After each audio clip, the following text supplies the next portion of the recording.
What is up guys, welcome back to the channel. स्वागत है आपका एक और नई वीडियो में। तो आज मैं लेकर आ चुका हूँ आपके लिए हंटर 350 का रिव्यू।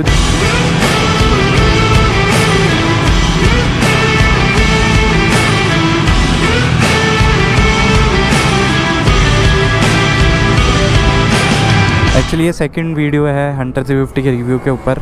फर्स्ट रिव्यू वीडियो मैंने बनाई थी 10,000 किलोमीटर्स कंप्लीट होने पर, और ये वीडियो मैं बना रहा हूँ 16,000, एक्चुअली ऑलमोस्ट 17,000 होने वाले हैं। मैं आपको एक बार दिखा देता हूँ। तो 16,700 समथिंग चल गई है। पहले मैं प्लान कर रहा था कि 20,000 कंप्लीट होंगे तब बनाऊँगा, बट मैंने सोचा यार न्यू ईयर है तो क्यों ना अभी वीडियो बनाई जाए। काफ़ी लोग आप प्लान कर रहे होगे हंटर 350 लेने का। नाइस रोड में मैं हूँ अभी, और मैं जा रहा हूँ सीधे अपनी फेवरेट सनसेट वाली लोकेशन पे। कोइंसिडेंटली लास्ट वीडियो भी जो मैंने बनाई थी रिव्यू के ऊपर, वो भी मैं सेम यहीं से स्टार्ट करी थी और उसी लोकेशन पे गया था। तो आज एक सनसेट राइड भी हो जाएगी बढ़िया से। तो अभी चलते हैं, बाकी पूरी डिटेल में रिव्यू बताऊँगा। स्टार्ट ही हम करते हैं इसकी टॉप स्पीड से लेकर यहाँ पे, क्योंकि अभी निकल ही रहे हैं और बढ़िया सी रोड है, तो यहाँ पे हमें इसकी टॉप स्पीड चेक करने का मौका मिलेगा। सो निकलते हैं और फिर धीरे धीरे हम पूरी डिटेल में इस बाइक के बारे में बात करेंगे, और बढ़िया से सनसेट के साथ वीडियो एंड होगी। आपको स्क्रीन पर दिख रहा होगा कि ये पार्ट्स में मैंने ये वीडियो डिवाइड करी है। होपफुली ये वीडियो थोड़ी हेल्पफुल रहेगी अगर आप बाइक लेने का सोच रहे हो स्पेशली, और अगर आप पे ऑलरेडी बाइक है तो होपफुली आप कुछ पॉइंट्स रिलेट कर पाओगे। तो अभी मैं 80 की स्पीड में चल रहा हूँ इस बाइक में। भाई 80 की स्पीड बहुत कंफर्टेबली आप कर सकते हो क्रूजिंग वगैरह, और लॉन्ग राइड से रिलेटेड भी मैं बताने वाला हूँ। एंड लास्ट टाइम जो भी मैंने रिव्यूज़ दिए हैं काफ़ी पॉइंट्स उनसे ओवरलैप होंगे। अगर आप मेरे पुराने व्यूअर हो तो आपको काफ़ी पॉइंट्स लगेंगे कि मैंने पहले भी बोले हैं, बिकॉज 6,000-7,000 किलोमीटर चलाने के बाद बहुत ज़्यादा डिफरेंस नहीं आएगा ओपिनियन में obviously. So but there are few points definitely which I want to discuss, I have never discuss with you guys, और वो मैं एंड में करूँगा। So let's go and let's test the speed of this bike कि कितना मैं पुल कर पाता हूँ, and you will get an idea how good this bike is for long rides, कितना comfortably ये होता है। I don't know कि मेरी voice कितनी break होने वाली है, but let's see। अभी मैं 80 की स्पीड में ही हूँ। I'm gonna pull the throttle, 5th gear में हूँ, which is the last gear of this bike, and slowly क्या रहता है कि you start feeling कि your engine is going through a lot of stress। So I am around at a speed of 110 and struggling to pull the bike further, and 120 I'm about to reach 120. You can see Interceptor, okay it was not Interceptor, it was Continental GT, my bad। और अभी मुझे यहाँ पे बहुत clear road नहीं मिल रही है कि मैं पूरा 130 तक पुल करूँ, which is the max speed of it, at least that's where I have reached earlier। I'm not sure if I will be able to do it right now, but let's see। So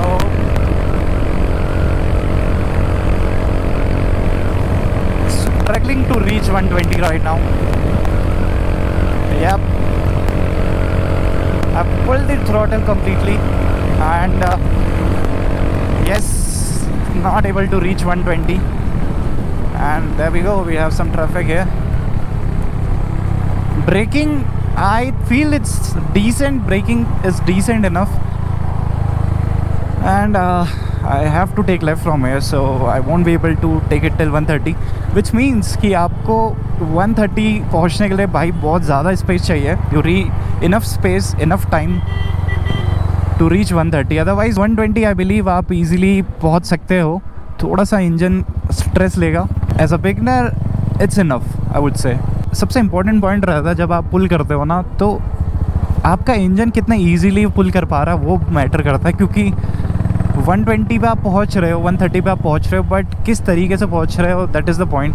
आपको लगेगा कि यार आपका engine बहुत stress कर रहा है, and ultimately आप 130 और 120 पे पहुंचना चाहोगे नहीं। तो आप सोचोगे let it be, I will just ride at 110, 100, and वो आपको इनफ लगेगा। वेयर एज अगर वहीं पे आपका इंजन बहुत स्मूथ है, ईजिली पुल कर पा रहा है, हायर सीसी का इंजन है, एटलीस्ट इसका एक्सेलरेशन इनफ है, तो आप 120 आराम से पहुंच जाओगे और आपको पता भी नहीं चलेगा इवन कि आप 120 में पहुंच चुके हो। तो ये डिफरेंस आता है लॉन्ग राइड्स में, जो कि मैंने फील करा विद टाइम। इनिशियली जब ये मेरे पे बाइक थी भाई, इसका टॉर्क मुझे बहुत ज़्यादा लगता था, स्पेशली अगर आप पीछे बैठो एज अ पिलियन बैठ रहे हो इस बाइक में, तो आपको फील होता है, क्योंकि आगे तो आप हैंडल पकड़ते हो तो उतना फील नहीं हो पाता है, बट पीछे रियल फीलिंग आती है कि भाई बाइक क्या पुल कर रही है। तो ये बिगिनर्स के लिए बेस्ट बाइक है, मैं अभी भी बोलूँगा, मैंने पहले भी बोला है कि अगर आप बिगिनर हो तो आपके लिए बेस्ट बाइक है। आपको इवन हायर सीसी में जाने की ज़रूरत ही नहीं है if you don't have experience with bikes and all. इससे सीखो, मज़ा आएगा। और ये बाइक का पोस्चर इतना परफेक्ट है ना कि इससे मैंने 300 किलोमीटर्स प्लस राइड्स करी हैं वन साइडेड। तो मैं चिकमंगलूर गया हूँ, मैं पौंडीचेरी गया हूँ, मैं इसको लेके और कहाँ गया हूँ इवन कूर्ग भी गया हूँ। तो मैं इस बाइक को लेके लॉन्ग राइड कर चुका हूँ and I would say may be bar risers ने हेल्प करी, आई डोंट नो, बट इस बाइक ने मुझे कंफर्टेबली 300 मुझे ले जाने दिया है। और बाकी जो भी टायर्डनेस रहती है, स्टिफनेस आती है, वो आई फील कि आपको किसी भी बाइक में आएगी, क्योंकि आप कंटिन्यूसली एक ही पोस्चर में रह रहे होगे तो वो आएगी डेफिनेटली डिफरेंस आएगा। अगर आप हिमालयन चला रहे हो या टूरिंग कोई भी बाइक चला रहे हो तो उसमें आपको बेटर कंफर्ट मिलेगा फॉर श्योर। बट इस बाइक में आप राइड्स कर सकते हो, long rides. I really don't know कि जो बार राइजर्स हैं उसकी वजह से कितना ज़्यादा कंफर्ट बढ़ा है, क्योंकि I am now very used to these things. I remember last time when I rode Hunter 350 with the normal stock handle bars, I could feel the difference. जो आपका पोस्चर है वो थोड़ा सा नीचे होता है एंड आपके रिस्ट में कहीं ना कहीं प्रेशर आता है और आपका इवन बैक भी उस तरीके से बेंड होता है। So I feel कि if you are considering this bike for touring also, then you can definitely go for the bar risers. और by the way guys, मैंने इस बाइक की 5th सर्विस करवा ली है। उसमें मैंने वीडियो बनाई नहीं है कोई सेपरेटली, बट मैं अभी बता देता हूँ आपको। 5th सर्विस रहती है आपकी paid service, that is the first paid service. 4 service तक आपकी फ्री सर्विसेज रहती हैं। और फ्री सर्विस का बेसिकली मीनिंग ये रहता है कि लेबर चार्जेस नहीं लगेंगे, बाकी जो भी इस पर ऐड होता है, oil, consumables, everything that is chargeable. So free service only means कि there will be no labour charge. तो लेबर चार्ज के साथ जो 5th सर्विस, इवन इसमें ऑयल चेंज हुआ है तो इसकी जो कॉस्टिंग आई थी, बाकी ब्रेक्स वगैरह अभी चेंज नहीं हुए, इसका जो फाइनल प्राइस आया है वो 2000 आया है, 2000 समथिंग। और आई थिंक डिसेंट है यार, क्योंकि अभी तक का मैंने बहुत ज़्यादा पे नहीं किया इसकी सर्विस के लिए, which is a really good part. और अगर आप इस इंजन की बाइक चला रहे हो जिसमें आपको इतना अच्छा टॉर्क मिल रहा है, as a beginner I am talking, और अगर आपका बजट भी बहुत ज़्यादा नहीं है, तो इस प्राइस पॉइंट में भाई ये मेरे लिए तो एटलीस्ट बेस्ट बाइक है। अगर मैं इस प्राइस पॉइंट पे लेता कोई भी बाइक आज की डेट में भी, तो I think I would have chosen this bike only. City में ही अगर आपको ये बाइक चलानी है फॉर एवर, आपको पता है कि सिर्फ सिटी में ही छोटी मोटी 100 किलोमीटर के विद इन आप जाओगे वीकेंड में या ऐसे कभी, I think this is the best bike यार। आपको माइलेज भी ठीक देती है, 30+ ही मुझको आज तक दिया है, इवन सिटीज़ में भी 30 के अराउंड तो मिल ही जाता है। तो it's such a great bike for this kind of budget. और ये जा रही है ट्रायम्फ की। इस सेगमेंट में भी आएंगे, 450 सीसी में भी मेरे पे है बहुत कुछ बात करने को। और जब भी मैं इस एरिया में आता हूँ मुझे जानवर काफ़ी मिल जाते हैं। 450 सीसी की अगर बात करें, अगर आप रॉयल एनफील्ड की कोई बाइक कंसिडर कर रहे हो तो आप पे गोरिल्ला है, आप पे हिमालयन 450 है। Both of the bikes are great. Then Triumph की बाइक्स हैं, तो अगर आपका बजट ट्रायम्फ जितना है तो मैं पर्सनली बोलूँगा, और लुक्स भी अगर आपको ट्रायम्फ बाइक्स के पसंद है, then I would really say कि ट्रायम्फ की बाइक्स बहुत प्यारी हैं यार। मैंने चलाई भाई, बहुत बढ़िया बाइक है। क्या हैंडलिंग है उस बाइक की, उसका weight, the way you can manoeuvre that bike, बहुत मज़ा आता है उसको चलाने में। और उसका पुल भाई बहुत प्यारा। हाईवे राइड्स में आपको भाई वही स्पीड चाहिए, I don't think you really need speed more than that. और ये रहा भाई अपना sunset spot. And I don't no कि मेरी बाइक से एक आवाज़ आ रही है चेन से, जब से मैंने 5th सर्विस करवाई है। आई डोंट नो आपका आवाज़ आ रही नहीं आ रही है, मे बी चेन उन्होंने टाइट करी है, लेट मी सी।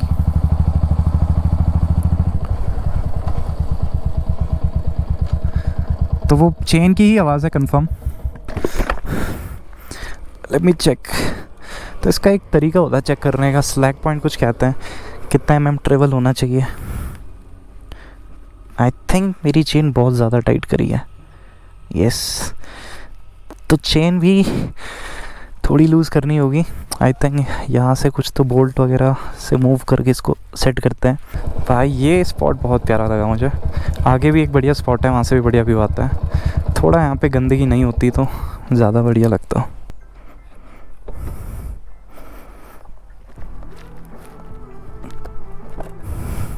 तो जी बाइक कर दी मैंने सेंटर स्टैंड में पार्क यहाँ पे। तो यार ये लुक है इस बाइक के। और एक बार मैं चेक कर लेता हूँ कि मेरा कैमरा ऑन है ना। Yes, it's recording.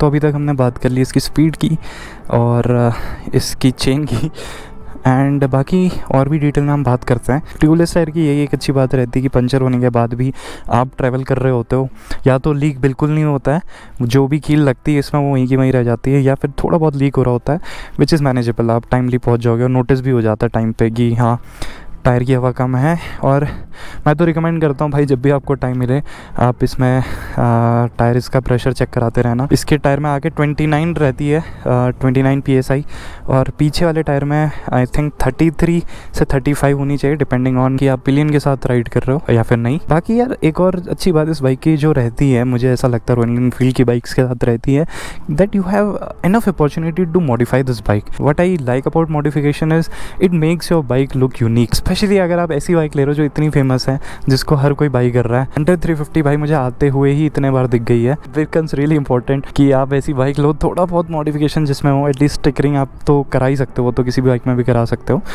तो मुझे पसंद है कि थोड़ा अपनी बाइक को यूनिक बनाना। और पीछे का पार्ट भाई इसका ये ओरिजिनल नहीं है, जिसको पता है उसे पता है, ये मैंने चेंज करा दिया है। तो इसकी टेल लाइट और इसके इंडिकेटर्स दोनों ही डिफरेंट है, ये पहले अलग आते थे। और आई डोंट नो कि आप लोगों को कैसे लगता है ये, मैं एक बार ऑन करके भी दिखा देता हूँ। इंडिकेटर्स ऑन करता हूँ तो भाई पीछे से ऐसा कुछ लुक आता है, इसको आप इग्नोर कर सकते हो, ये माउंट है कैमरा का। तो भाई बाइक ऐसी कुछ लग रही है भाई, मुझे बहुत प्यारी लगती है यार। स्पेशली मेरे को सही लगा जो भी मैंने मॉडिफिकेशन पीछे करवाई है, टेल लाइट और वो ओरिजिनल मुझे उतनी पसंद नहीं थी। उसके इंडिकेटर्स भी मैंने चेंज करे थे, LED लगवाए थे। आगे वाले इंडिकेटर्स मैंने सिर्फ LED कर रखे हैं, LED बल्ब लगाया है। मॉडिफिकेशन की भी बात करते हैं कि मैंने क्या क्या इसमें चेंजेस करवाए हैं। इसमें मैंने मिरर्स आप देख ही सकते हो, मैंने मिरर जो लगाए हैं इसमें ये हैं ऑटोबर्ड की तरफ से, इन पे मैंने बहुत बार बात कर चुका हूँ। जावा स्टाइल के हैं और तिरुमाला ऑटो एक्सेसरीज़ में आपको सारी एक्सेसरीज़ मिल जाएंगी जो भी मैंने ऑलमोस्ट लगाई हैं, और प्राइसिंग आपको सही लगाएंगे, आप कांटेक्ट कर सकते हो। ऐसा नहीं कि बहुत ज़्यादा विजिबिलिटी देते हैं, स्पेशली अगर आप इनको नीचे को कर दो तो बिल्कुल विजिबिलिटी कम हो जाती है, क्योंकि आपकी रिस्ट आती है, आपका हैंड आता है, जब ऐसे पकड़ते हो तो ये नीचे की तरफ होता है। तो इस वजह से मैंने इनको अभी ऊपर ही कर रखा है। लुक्स मुझे वैसे नीचे का पसंद है। हेडलाइट भाई, हेडलाइट तो यार मैंने बहुत इनिशियली चेंज करवा दी थी। इसकी stock headlight I don't really like it, I am not a fan of it. Practicality की बात करें भाई, इसकी विजिबिलिटी बहुत अच्छी है। और मेरी रीसेंट मॉडिफिकेशंस ये है mini fog lights, actually HJG के भी सेम आते हैं, बट ये हैं मोटो केयर के और बढ़िया परफॉर्म कर रहे हैं। अभी मैंने लास्ट वीडियो इन पर बनाई है, तो आई थिंक डिसेंट परफॉर्म कर रहे हैं। सिटी में ज़रूरत नहीं है आपको यूज़ करने की ज़्यादा, बट रात को जो स्पीड ब्रेकर्स और गड्ढे आते हैं रास्ते में भाई, उनसे बचने के लिए बेस्ट है। फॉग तो अभी तक हुआ नहीं बेंगलोर में, ऐसा ना ही मैंने राइड करा है फॉग में। To might need a visor on this bike, because this thing right here, I am not a fan of how they have integrated this thing, this part which comes from here. क्योंकि आप इस part को अगर देखो तो ये part ऐसा लगता है कि बस इट्स जस्ट हैंगिंग हेयर। वैसे तो टूटेगा नहीं ऑब्वियसली, बट थोड़ा इसका मूवमेंट वगैरह रहता है, और मुझे लगता है कि एक यहाँ पे वाइज़र जो रहता है कंप्लीट करता है बाइक को, इसके ओवरऑल फ्रंट लुक को। तो वाइज़र भी इसका एक्चुअली मेरा थोड़ा लॉन्ग वाला है, मुझे जो इसके शॉर्ट वाले आते हैं वो भी पसंद है, तो आप वो वाइज़र कंसिडर कर सकते हो। बार राइजर्स की मैंने बात बताई दी है कि बार राइजर्स जब आप लगाते हो कंफर्ट बहुत चेंज होता है। अगर आप लॉन्ग राइड्स करने का सोच रहे हो तो you should try that definitely. लेकिन अब थोड़ी नेगेटिव बात भी कर लेते हैं कि इस बाइक के कुछ नेगेटिव पॉइंट्स हैं जो विद टाइम मैंने समझे हैं, जाने हैं। तो सबसे पहली बात बार राइजर्स की मैं बात कर रहा था, तो इसका जो क्लच है ना भाई साहब, वो डिफ़ॉल्ट ही बहुत टाइट है, and I think royal Enfield की बाइक्स के क्लचेस टाइट ही रहते हैं। तो बार राइजर्स लगाने के बाद इसकी लेंथ यहाँ से इंक्रीज़ होती है, और जो इसका जो क्लच फायर है ना, ये बहुत पुल होता है, तो इस वजह से ये और टाइट हो जाते हैं। तो लिटरली अभी मैं यूज्ड हो जाता हूँ, तो I don't really feel the how tight it is, but आप जब चलाओगे इनिशियली कोई दूसरी बाइक से स्पेशली, तो आपको टाइट फील होगा। मोरओवर जब मैं अभी घर गया था मैंने R15 वहाँ पे चलाई, आपने देखा भी होगा। R15 भाई Yamaha and I think even Ronin के क्लच बहुत लाइट हैं भाई, आपको दूसरी बाइक्स के क्लच डेफिनेटली बहुत लाइट फील होंगे, लेकिन ये बाइक जब आप चलाते रहते हो ना, आपको उतना फील नहीं होता है। बट जब आप कोई दूसरी बाइक चलाते हो and when you switch back to this bike, तब आपको रियलाइज़ होता है कि हाँ क्लच बहुत टाइट है। और डिफरेंस एक और फील होता है जब आप इसको एक्सलरेट कर रहे हो, धीरे धीरे क्लच छोड़ रहे हो, तो आपको लगता है कि बाइक बढ़ नहीं रही है। ये मेरे साथ तब हुआ था जब मैंने इंटरसेप्टर चलाई थी। आई थिंक उस इंटरसेप्टर के क्लचेस स्टॉक नहीं थे, उसमें भी मॉडिफाई किया था विष्णु की जो इंटरसेप्टर थी। उसमें क्या रहता था कि जैसे ही आप पूरा पुल करके हल्का छोड़ोगे तो बाइक बढ़ती थी, और जब मैंने वापस अपनी बाइक चलाई तो मैंने उसको धीरे धीरे छोड़ा और बाइक बढ़ नहीं रही थी। ये मैं आपको दिखा भी दूंगा, ये बढ़ती नहीं है। और समझ रहे हो, अगर आप ये चीज़ करते रहो एक ट्रैफिक वाले एरिया में, इतना खींच रहे हो, ये बढ़ नहीं रहा है, और फिर तो यहाँ पे आपके हाथों में बहुत प्रेशर पड़ता है, और एट दी एंड थोड़ी आपका जो एक्सपीरियंस रहता है वो अच्छा नहीं रहता है, थोड़ा अनकंफर्टेबल हो जाता है। सेकेंडली इसकी सीट, भाई ये पूरी मॉडिफाइड सीट है, इसमें मैंने बहुत ज़्यादा कुछ नहीं कर दी जिससे इसकी सीट हाइट भी बढ़ गई है। जो इसकी स्टॉक आती है which I feel is not comfortable.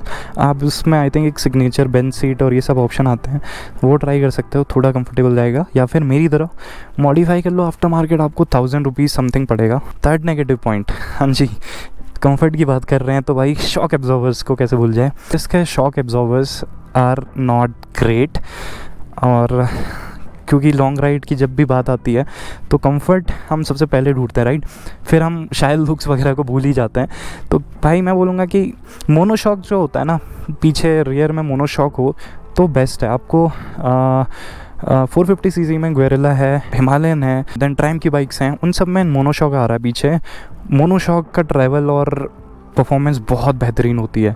मैं आपको एक और पॉइंट बताऊंगा, अभी रिसेंटली मैं टेस्ट राइड ले रहा था तो मैंने क्या करा, सबसे पहले बेयर 650 की टेस्ट राइड ली। उसमें भी डुअल शॉक हैं पीछे, हालांकि उसमें आगे अप साइड डाउन फोक्स हैं, इसमें राइट साइड डाउन फोक्स हैं।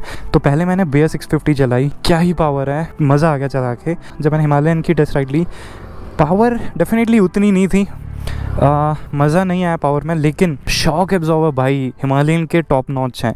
स्पीड ब्रेकर्स पता ही नहीं चलते हैं भाई, मज़ा आ जाता है जब आप लॉन्ग राइड में जाते हो या फिर ख़राब रास्तों में, और इंडियन रोड्स में तो बहुत ज़्यादा ही मैटर करता है। तो मोनोशॉक अगर पीछे है ना, बहुत ज़्यादा बेटर रहता है। वहीं पे भाई एक और चीज़ रहती है कि हिमालयन का इंजन 450 है, ये 350 सीसी इंजन है। ये 4 स्ट्रोक सिंगल सिलेंडर इंजन है, इस 350 सीसी अप्रॉक्स, और इस इंजन में आपको 27 न्यूटन मीटर का टॉर्क मिलता है अराउंड 4000 आरपीएम में। डिसेंट है, टॉर्की इंजन है, बढ़िया है। जब मैंने हिमालयन चलाई 450 सीसी इंजन, तो उसमें मुझे बहुत ज़्यादा डिफरेंस फील नहीं हुआ। डेफिनेटली पावर थी। ये बाइक की टॉप स्पीड में बताया आपको 120-130 जाती है, वो बाइक ईजिली 140-150 चले जाती है, जितना मैंने सुना है। मैंने कभी ट्राई नहीं किया, बट जितना मुझे पता है तो वहाँ पे एक डिफरेंस आता है। और मैंने जो रियल लाइफ एक्सपीरियंस फील किया है, डिफरेंस फील किया है, वो तब जब मैं जैसे राइड कर रहा हूँ हाईवे में, मैं 120 में पुल कर रहा हूँ, हिमालयन बगल से निकलती है, इवन ओल्ड हिमालयन भी ईजिली निकलती है ओवरटेक करते हैं, तो उससे समझ में आता है कि वो बाइक भाई 140-150 में ट्रैवल कर रही है। तो वहाँ पे आपको फील आता है कि हाँ, थोड़ा सा स्पीड ज़्यादा होती मज़ा आता है। अगर आपका बजट थोड़ा सा ज़्यादा है, आई वुड से कि आप डेफिनेटली जा सकते हो। 1 लाख का अगर आप डिफरेंस मैनेज कर पा रहे हो, क्योंकि ये अराउंड 2 समथिंग पड़ती है, 3 लाख के अराउंड आपको अच्छी खासी बाइकें मिल जा रही हैं, स्पेशली अगर आपका पर्पज़ है लॉन्ग राइड्स करना। अगर आपको सिटी में करना है, डोंट गो फॉर इट। इसमें बढ़िया माइलेज मिलता है, थोड़े बहुत मॉडिफिकेशन करके बढ़िया लुक आते हैं, और ऑब्वियसली बाइक बढ़िया परफॉर्म भी करती है। क्योंकि इंजन की बात मैंने करी ली है तो मैं बता दूँ भाई, ये इंजन आफ्टर सर्टेन पॉइंट एक टैपिड नॉइज़ प्रोड्यूस करने लगता है, which is really not soothing to your ears. अभी मैं आपको सुनाता हूँ। जैसे मैंने इसमें वैसे आफ्टर मार्केट एग्जॉस्ट भी लगा रखा है। इससे पहले मैंने मोटो टॉर्क का लगाया था, if I am not wrong, moto care या मोटो टॉर्क का था वो। ये वाला AEW का है। वो एग्जॉस्ट डिसेंट था, बहुत ज़्यादा लाउड नहीं था, उस पर DB किलर भी आता था। DB किलर के साथ तो ऑलमोस्ट स्टॉक था, और विदाउट DB किलर भी बहुत ज़्यादा लाउड नहीं थी। ये है AEW का, यहाँ पे हल्का फुल्का लिखा है AEW India. I don't no कि कॉपी कौन सी कॉपी क्या है। एग्जॉस्ट मैं इसलिए रिकमेंड नहीं करूँगा क्योंकि मैं इसको काफ़ी टाइम से यूज़ कर रहा हूँ। मज़ा आता है इनिशियली कि यार बेस है, रिएक्शन मिल रहे हैं। पहली चीज़ तो ऑब्वियसली भाई लीगल है, साइलेंसर आप लाउड करोगे लोग को डिस्टर्ब भी होता है थोड़ा, जबकि बहुत ज़्यादा लाउड नहीं, और मैं बहुत हाई रेव नहीं करता हूँ। थोड़ा जब आप हाई रेव करते हो, हाई आरपीएम में साउंड बढ़िया आती है, लाउड आती थोड़ी, बट नॉर्मली बहुत ज़्यादा लाउड नहीं है, डिसेंट है। कुछ साउंड सुनाता हूँ। तो ये है आइडल में साउंड, बेस है भाई, बहुत बेस है, और इसका एक टैपिड नॉइज़ भी है जो कि अनोइंग साउंड इधर से आ रहा है। तो टैपिड नॉइज़ पे भी मैं बात करता हूँ। तो जो इसका साउंड है, अगर इसको मैं बंद करूँ तो ये टैपिड नॉइज़ साउंड नहीं आना चाहिए कहते हैं, बट आ रहा है। अगर रेव करूँ इसे,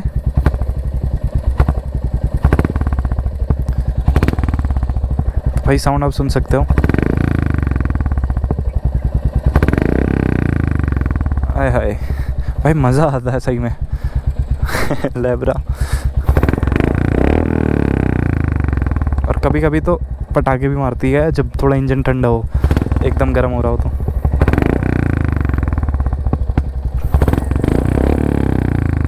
तो भाई साउंड बहुत बेसी है and I really like the sound. बस जो ये टैपेट साउंड आ रहा है इधर से, इसके बारे में मैंने शुरू में बात करी थी,